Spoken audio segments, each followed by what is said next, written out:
shall soon dissolve like snow. The sun forbear to shine, but God who called me here below.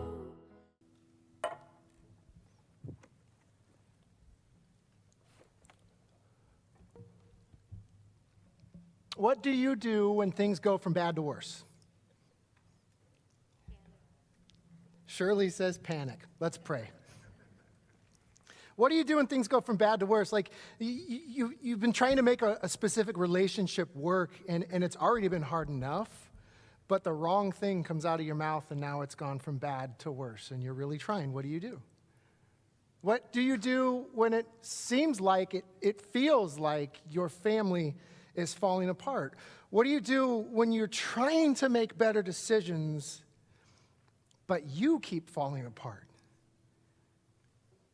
Maybe you've been trying to be healthier because you want better news from the doctor, and you've been doing everything that you can, and you go to the doctor and you get worse news. Or maybe you can't afford to pay a bill, and then that very same week you get in an accident and it's your fault. What do you do when things go from bad to worse? When a loved one dies maybe, and you just can't get over it. What do you do when you've been praying for God to show up and to do the impossible, only for nothing to happen, and you wonder, why am I even praying in the first place? Anybody? Lord, you pray, make her well, and she's still sick. Lord, help me at work, and you still hate it there. Lord, help me with my family. They're still weird. Lord, just help me, because I'm at the end of my rope. And it seems like things have gone from bad to worse. And if we're being honest, like sometimes it feels like God isn't doing much to change things. That's what it feels like. Have you guys been watching the news lately? The events that are unfolding in our world. It's crazy. What a time to be alive, right?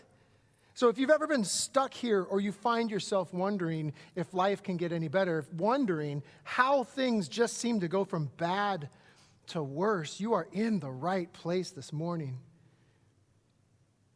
And you may have noticed that as we continue through the book of Esther, we're in our Women of the Bible series. We're going to be in Women of the Bible until Advent.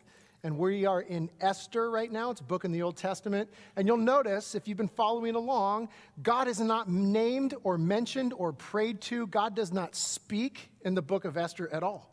In fact, if you looked at it, you could read Esther as literary. You wouldn't necessarily need to read it as a theological document, but it is, because it tells how God is working behind the scenes. And from Esther and Mordecai and every other Jew throughout the Persian Empire, it seems up to chapter 6 in Esther that things are going from bad to worse. So if you're unfamiliar with this book, this is the book that tells about the king of Persia. This is King Xerxes, the most powerful nation on earth. And there's a guy in his command. He's the prime minister. His name is Haman. And Haman hates a Jew named Mordecai, because Mordecai won't feed into Haman's ego. He won't bow to him. And so one day, Haman goes to the king, and he's like, hey, king, there's a guy that's undermining me, and let's kill all his people, the Jews. And King Xerxes goes, that sounds like a great idea. What's the worst that could happen? Sign it into law. And so this nationwide edict goes out that all of the Jews in the empire should be killed. So if you're a Jew during this time, you are living in borrowed time, and it looks like it's going from bad to worse. It seems like Haman has more control over God's people than God does. And while Mordecai sleeps, you'll see this in our text today, it gets worse. But here's the bottom line. I'm going to tell you our takeaway. I'm going to tell you our number one takeaway, right? There's 3 of them, and I'm going to give you the third one. And if you take away anything else from today's sermon, I need you to walk out of here going, God is not done. That's the point of today's sermon. God is not done. If you take anything else away from today, you take away that God is not done. And that's the whole point of the book of Esther. Because if God is sovereign and works everything out for the good of those who love him, then it is impossible for God's work to be completed in your life as long as you are in this side of heaven. So we're going to look at the ways that God is working beyond what any of the characters in our text today can see. So if we go a couple of chapters back, again, Mordecai. Mordecai is Esther's older cousin. Okay? Mordecai offended the prime minister Haman by not bowing to him. And so Haman thought, hey, here's a good idea. Let's kill all of the Jews. That seems like a great idea. So an edict goes out that all of the Jews at the end of the year are going to be exterminated. You have to do that. And so Mordecai, he goes to Esther, who is now queen of Persia. There's a whole providential arc there. You can read about that in the first couple chapters. He goes, Esther, the king doesn't know you're a Jew. You've hid it this whole time, and now's your time. Perhaps you were put here in such a time as this, that you can save your people. So what I need you to do is I need you to go to the king, and I need you to stop this genocide.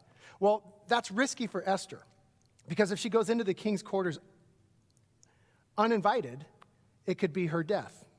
So she takes her life in her hands. She trusts that God is doing something, goes into the king's quarters, and the king extends his scepter to her, saying, I spare your life. And the king's like, what do you want, Esther? What could be so important that you would risk your life by coming into my presence unannounced? And instead of spilling the beans about Haman's plot, she goes, King, I would like to have a banquet. The king says, okay, a banquet? I mean, I'll give you anything you want, up to half my kingdom. What do you want? What can I do for you, Esther? And she said, I would like to have a banquet. So they have a banquet. And then while they're at the banquet, it's just the king, Haman, and Esther. The king goes, Esther, what is it? What would you like? And she goes, you know what? Why don't we have another banquet tomorrow? And at tomorrow's banquet, I'll tell you what I'm going for. Okay, I like the party, said the king, so let's see you tomorrow. So the party's over. We've already had the first banquet, and Haman is leaving. He's in good spirits. Remember this text from last week? He just had a banquet with the king and Esther. He's on top of the world until he goes to the king's gate and he sees Mordecai again. Mordecai's the guy who won't bow to Haman, and it just burns him up.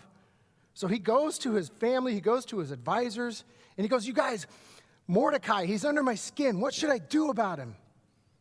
So their counsel to him was, hey, why don't you build a 75-foot pole, and in the morning, go ask the king's permission to impale Mordecai on it, and then go to the banquet and enjoy yourself. Problem solved. Okay? The last verse from last week's text goes like this. This suggestion delighted Haman, and he had the pole set up. Enemy number one in our story is a man named Haman. Haman has set up a pole to impale Mordecai. Haman is now going into the king's court to ask permission to impale Mordecai on this pole. That's our context today. But as far as Esther and Mordecai know, all they know is that time is ticking away before the day of genocide is fast upon them, and there's been no word from God, no revelation, no miracles. And it seems from their perspective like evil is winning. It seems from their perspective like God is absent. It seems like God is silent, and it seems like God is unconcerned. That's all they know. But you see, we get to stand back and look at what God is really doing in this story. So we are in Esther chapter 6. Hear now the word of the Lord to you and to me. I'm going to be reading the first 3 verses here, so follow along. That night, the king could not sleep. So he ordered the book of the Chronicles, the record of his reign, to be brought in and read to him. It was found recorded there that Mordecai had exposed Bigthana and Teresh, 2 of the king's officers who guarded the doorway, who had conspired to assassinate King Xerxes. What honor and recognition has Mordecai received for this? The king asked. Nothing has been done for him, his attendants answered. So here we are. We have our place now. The pole to impale Mordecai has been set up, and of all the nights that the king can't sleep, it's that night. Now, remember, This is the king of Persia. This is the largest empire on the earth at the time, so he lacks no resource. He has a whole harem. He has a whole throng of concubines. He's got chefs. He's got all the entertainment he could ever ask for or wish for right at his beck and call. And what does he do? He asks for the most boring book in the kingdom to be read to him that night. That night, he just happens to battle insomnia. And if you read the Greek translation of the Hebrew, it reads, "The Lord took sleep from the king that night." Interesting, right? And of all the ways that the king decided maybe this could help me fall back asleep, he chooses the Chronicles of his reign. It's like the most boring book. It's like reading an instruction manual. And of all the parts of his reign, there have been wars, there have been conquests, all of the stuff that's happening in his kingdom, the one thing that happens to be recalled is the time years ago Mordecai, sitting at the king's gate, overheard a plot to kill King Xerxes. Mordecai told Esther. Esther goes and tells the king his life is spared. Of all nights, of all things to occupy his time, of all stories to recount, it's this. Esther and Mordecai have no clue what God is doing in his sovereignty. And all they know is it seems like God's not doing anything, but look what's really going on here. You see, there's a huge difference between what we know and perceive and what God is capable of. And we get stuck because all we can see or know or feel is so limited compared to what God is doing. So to kind of illustrate this a little bit, I brought in this glass. So this pebble, it's a tiny pebble, okay? Can you see it? This tiny pebble is you. This is you right here. This is you and everything you have ever experienced and felt. This is everything you know. This represents everything you've learned. This represents everything you have yet to learn. This right here is a lifetime of emotions and knowledge. This is you.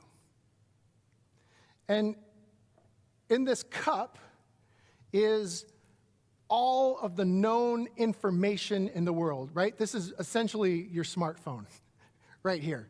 This is everything we've ever learned. This is everything we've ever figured out. All the knowledge of the solar system, of the atom, of humankind, of science and mathematics, it's all contained right here. This is everything we know as a species throughout from the beginning of our time to where we are right now. This is it. This is everything we know. And this is you, right? This is you. And you only know just that much. And so where we operate is we operate in this. Right? This is our world. We are one tiny speck within what's known and understood. Does that make sense? And so when things go from bad to worse, our only perspective is in here.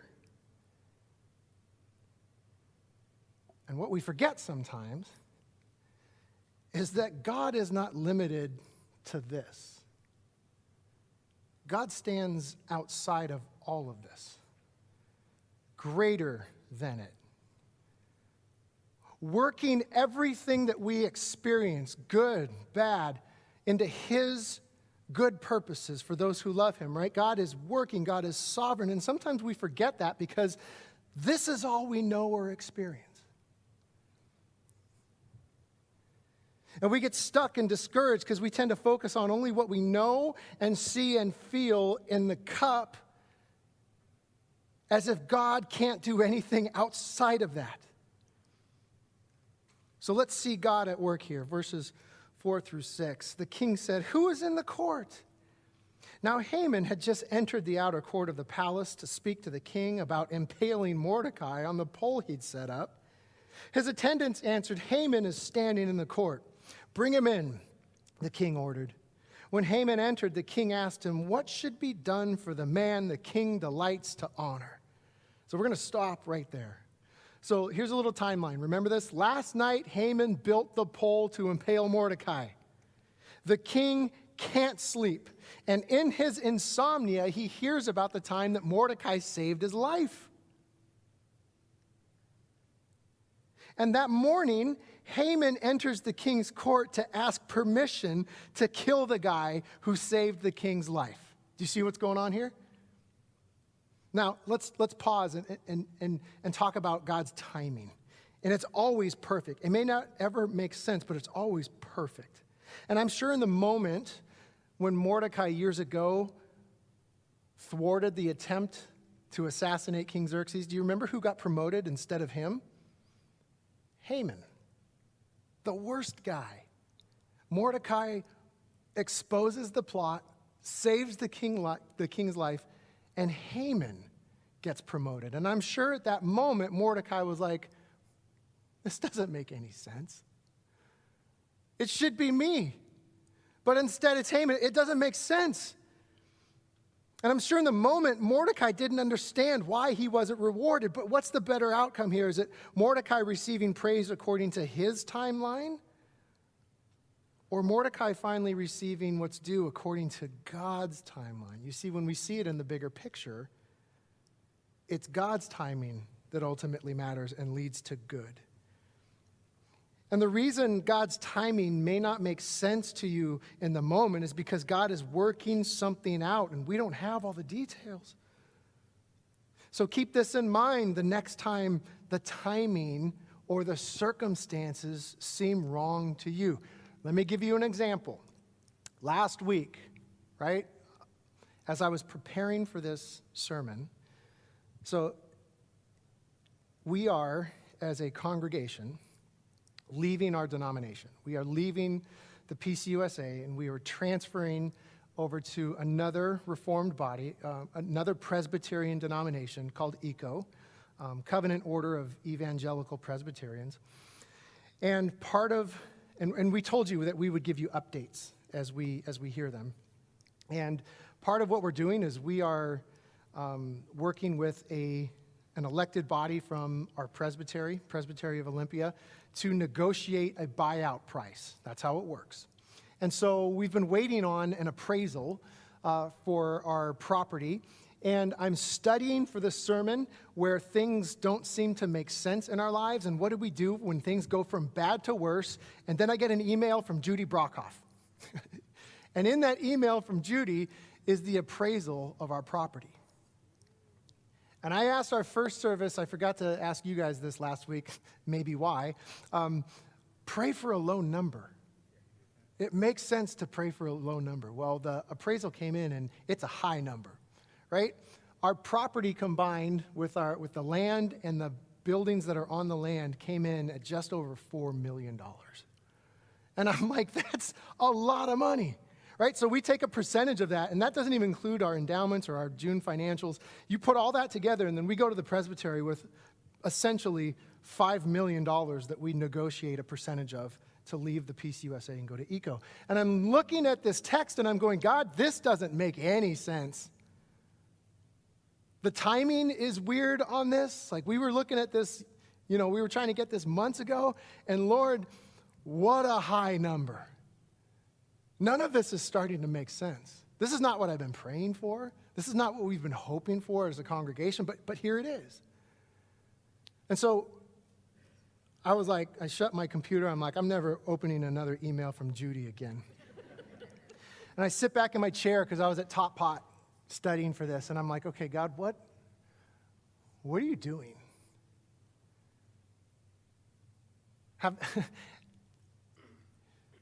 They know what our building and they know what our situation is like over there, right? We got leaks everywhere. We got buildings that are falling apart. We got places where you can put your finger through the wood. And they said, $4 million. God, what are you doing? I don't get it, but here's what I know. Here's what I know. Here's what the number is, right? And we're operating in here at this time. My brain is spinning around in this place. Here's what I know. I know what the financials are. I know what our situation is. What I don't know is I don't know what our other team from the presbytery is thinking. I don't know they're doing. But God, I have to trust that, Lord, you are outside of this. And here's what I know. You're not done with Lakewood. You're not done with the little church on the Prairie. You're not done with Lakewood Grace. You're not done with me. You're not done with Pastor James. You're not, and I'm going down the list, and I'm going, you know what, God, you're up to something. And the only conclusion I could come up with in that moment is, God, you're not done. So, Lord, if you're not done, this number here is part of a greater story that has yet to unfold.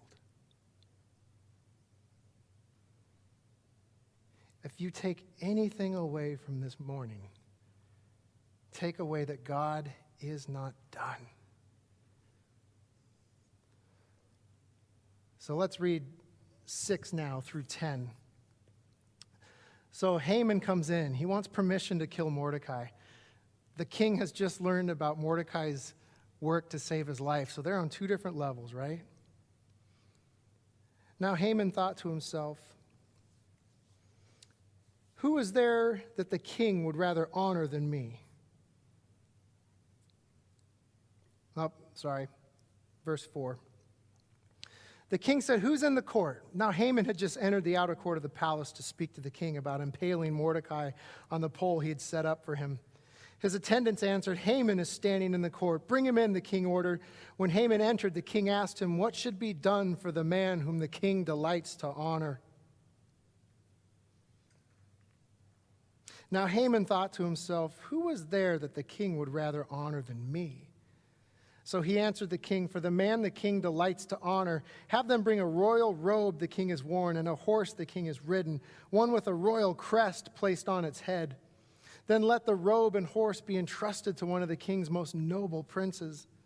Let them robe the man the king delights to honor and lead him on the horse through the city streets, proclaiming before him, this is what is done for the man the king delights to honor. Go at once, the king commanded Haman. And we're going to stop right there. So can you imagine, right? So Haman comes in, he wants permission to kill Mordecai, and the king goes, hey, before you say anything, I got a question for you, Haman. What should we do for the man the king delights to honor? And Haman, being a wicked wretch of a man, goes, of course he's talking about me. So listen to what Haman asked for. He asked for the king's robe, he asked for the king's horse, he asked for the king's crest, and he asked for praise that is attributed to the king. Right? Haman, in his senior quote in his yearbook, his quote would have been something like, it's all about me. Right? Haman thought, of course, the king is talking about me. And God's got something to say about a posture of pride. Psalm 138:6 said, for though the Lord is high, he regards the lowly, but the haughty he knows from afar. James 4:6, God opposes the proud and gives grace to the humble. Proverbs 16:18, pride goes before destruction, a haughty spirit before you've heard this, fall. Pride goes before the fall, right? If you didn't know, that's biblical.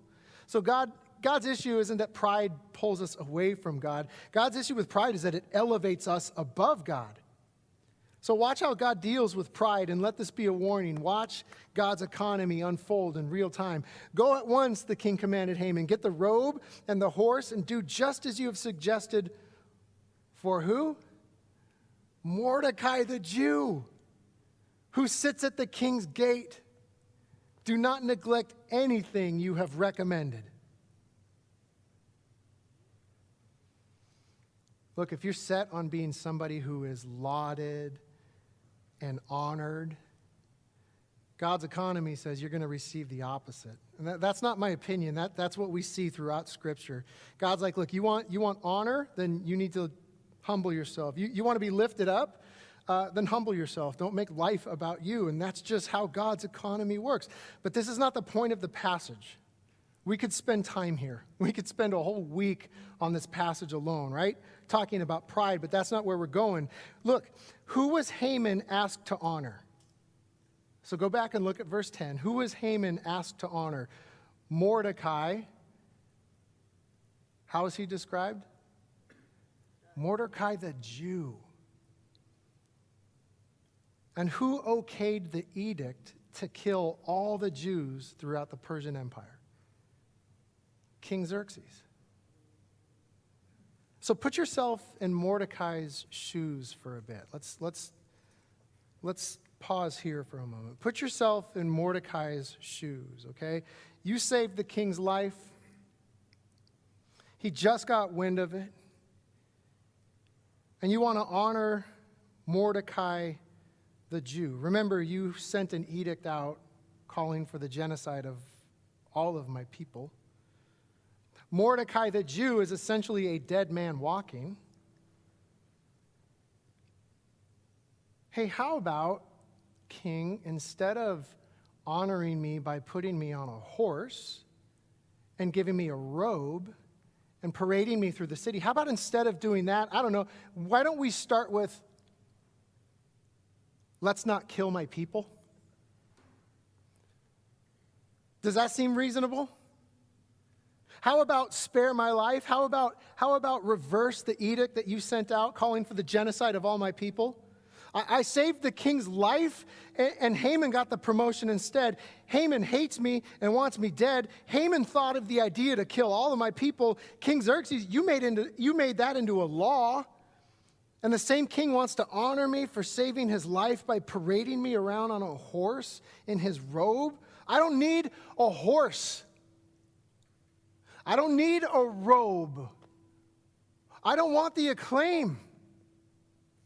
A parade? When all of my people are going to die?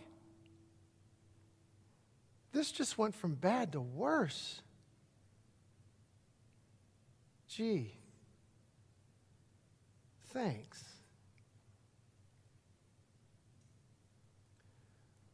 What do you do when things not only go from bad to worse? What do you do when the sovereignty of God stinks? And I think this may be the most relatable part of the story so far. Because we've been talking about God's sovereignty. We've been talking about the providential hand of God, how God uses our free will to bring his purposes about. That God is sovereign and we are allowed free will. And God uses both for his purposes, right? We've been hearing about these things. Okay, God, I've been hearing about how sovereign you are, how all things work out for good. I've heard about your providence, how you work through our free will to bring out your good purposes. I hear those things, God. I've been hearing them since we've been coming to church. But it's hard because what I hear doesn't match up with what I feel or experience. I hear about your goodness. I hear about your sovereignty, but my life is a wreck.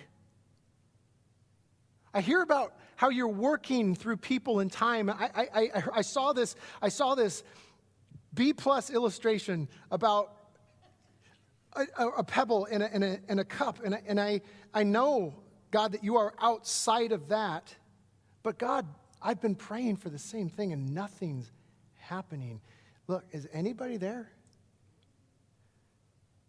Anybody ever spent time there? When God's sovereignty just stinks? You're sovereign, God? Then why is my work and my family situation a wreck? I've been praying and praying and praying and hoping and hoping and hoping, and I can't see one improvement. You're good?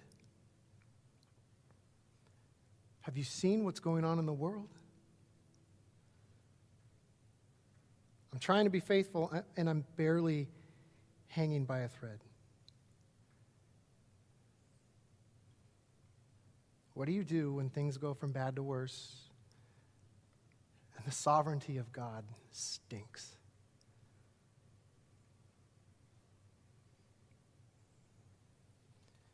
You see, this is when our faith matters the most. Are you willing to trust God even when you don't understand it? Are you willing to trust God when the last thing you need on this earth is a horse and a robe? Are you willing to trust God? Here's why our trust in him matters, right? And you know this. You know this. There is evil in the world, and we're never given a full picture of how God is handling all of the evil that's present in this world. Our trust matters because there's heartache and death and injustice and suffering in this world, and we're never given a full picture of how God is handling the heartache and the death and injustice and suffering that's present in the world. This is all we know sometimes. This is where we spend most of our time, but trust requires us to know and believe and receive that God is outside of this, moving in ways we don't see or understand. Are you willing to trust when life just doesn't make sense? Before his betrayal, Jesus gathered his disciples and washed their feet. Do you remember this? This is John chapter 13. And if you were going to host a dinner, you were going to have people come over, everybody's wearing sandals, and it's muddy, and it's wet, and there's excrement, and all kinds of stuff on the side of the road. And so when people came in, you had the lowest slave. You had the slave who had the least seniority in your household. You had that slave get a basin of water, and the slave would wash everything off of the people's feet as they entered your home. And if you didn't do that, it was considered rude. And so when Jesus called his disciples for their Last Supper together before he was betrayed, what Jesus did after they came in is he took a towel, put it around his waist, took the basin, and started washing his disciples' feet. John chapter 13. And it's quiet in the room. People aren't really understanding what is happening here. Rabbis don't do this. Teachers don't do this. The Messiah doesn't do this, right? And so Peter. It's his turn. Jesus comes to Peter. And do you remember what Peter says? Because you're not washing my feet, Jesus. You're not doing this. This does not fit into my understanding of who you are and what your mission is. You are not washing my feet. Do you remember that? And here's the key verse here, John 13:7. Jesus replied, look, you do not realize now what I'm doing. It doesn't make sense. You can't see the fuller picture, Peter, but listen, but later you will understand. That's key. And of all the things that Jesus could have done to comfort Peter and fill him in, Jesus could have said, okay, guys, let's pause for a moment. And Jesus could have stood up and taught them about God's great plan. He could have started from Genesis, and he could have said, here's what's going to happen. Here's what the end of times looks like, right? He could have walked them through his entire plan, but he doesn't. Jesus could have gone to Peter, and he could have just gone, boop, right on his forehead and infused him with all the theological knowledge that he needed. Jesus could have taken Peter in a nanosecond outside of space and time. And Jesus could have toured the cosmos with Peter and said, look, Peter, there's you. There's everything you know. There's you and the disciples right there. And here's what I am doing outside of this so that you understand. He does none of those things. He lets Peter be confused in the moment. Peter struggled with it, and Jesus was okay with it. You don't get it right now, Peter. But one day, it'll make sense. You don't understand right now, but one day you will. I don't get it right now, okay? God, I know you're not done, but I'll understand later. And know this, listen, that moment of understanding, maybe you have that moment in your life, but there's a good chance you won't. Not until you're on the other side of glory.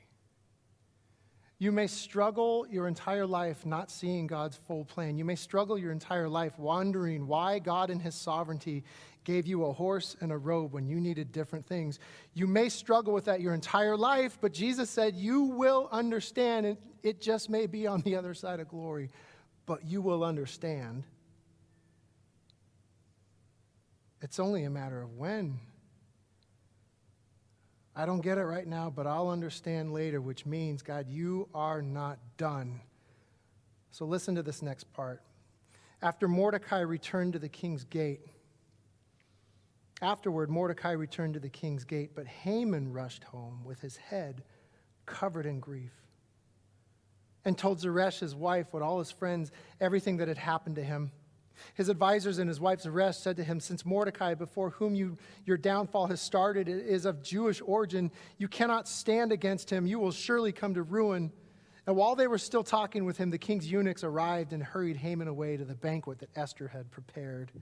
So Esther doesn't know it, Mordecai doesn't know it, but there's much more to the story.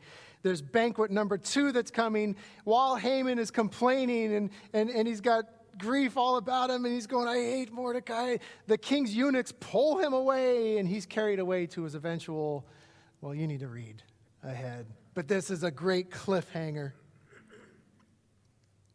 God is not done. So what do we do when things go from bad to worse and we don't understand God's sovereign plan? What do we do when the sovereignty of God stinks? 2 things I'm going to charge us with today. 2 things. These are your takeaways. 1, you choose to trust. Trust is a choice. Trust is like love. In the beginning, love feels so powerful. Love drives us. Love makes us make stupid decisions. Love is this incredible feeling. And if you base your life off of a feeling, what happens is love kind of fades, that momentary spark, right? That kind of fades. Not for Heather and I's marriage. We're still there. We're good, right? Until we're not.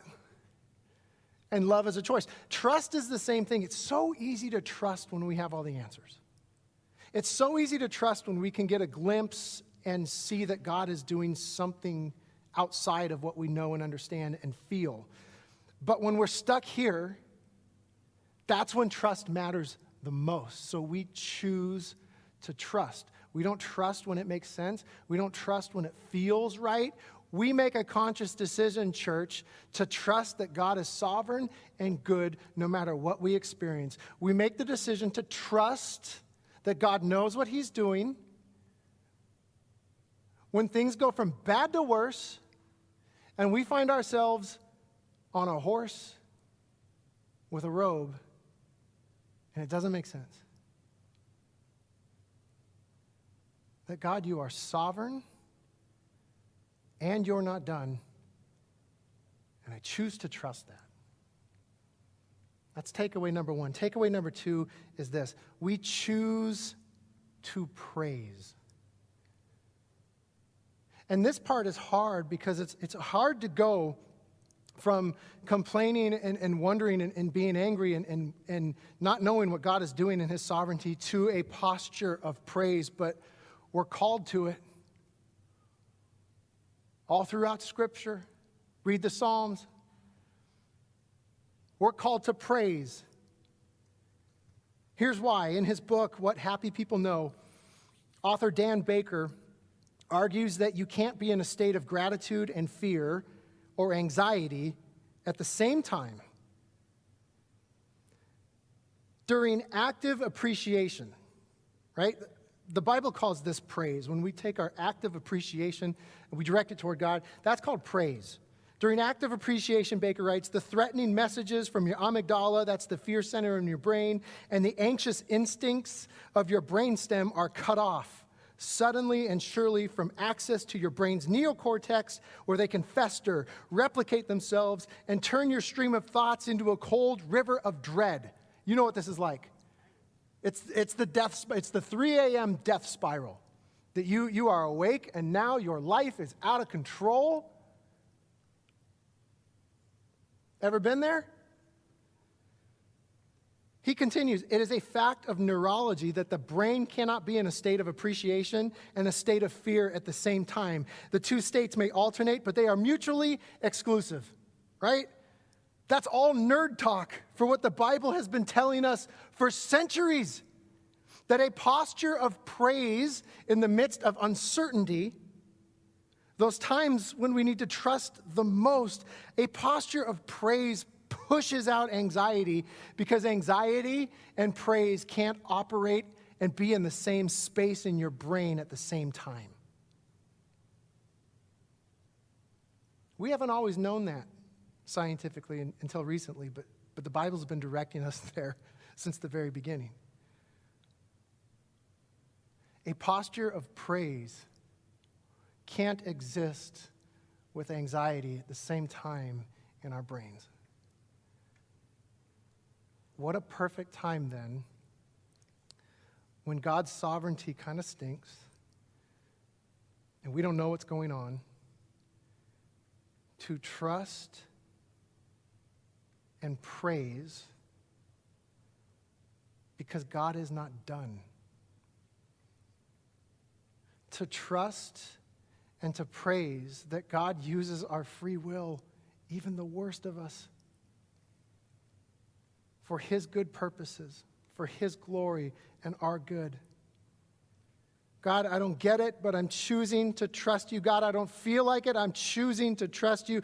God, I don't know what comes next, but I praise you because you are good and you've never let me down. I choose to trust in your promises. I choose to praise you because this worst thing is not the last thing. I choose to proclaim that you are not done with this earth. You are not done with your church, and you're not done with me. So here's what I want you to say. I want you to say, God's not done. Go ahead. Now look to a neighbor and say, God's not done with you. Find another neighbor and say, God's not even done with you. The rest of us gave up on you, but God hasn't. Look, we choose to trust. We choose to praise because God, in His sovereignty, is not done. Lord, would you increase our faith?